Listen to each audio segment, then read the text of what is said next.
Өзге жаңалық. Қазақстанда коронавирустың үндістандық штаммы табылған жоқ. Бұл туралы денсаулық сақтау министрі Алексей Цой мәлімдеді. Қазір Үндістанмен тікелей рейстерге тыйым салынған. Сонымен қатар Үндістаннан келгеннің бәрі оқшауланып 14 күн бойы бақылауда болуы керек деген бас санитар дәрігердің қаулысы бар. ПТР сынамасы ауру жоқ екенін растаса да, осындай қауіпсіз шараларды ескерген жөн дейді министр. Касательно индийского штамма.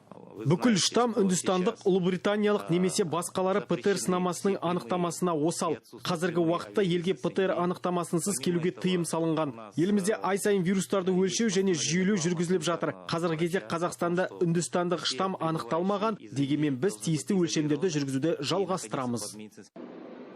Бұдан бөлек Алексей Цой Қазақстанда салынып жатқан коронавирусқа қарсы вакциналардың бағасын айтты. Келтірілген мәліметтерге қарағанда 2 компоненттен тұратын Хаят Вакс $62,2, Спутник $26, отандық Казвак $9,4 сомасында тұрады екен. Для нас очень важно.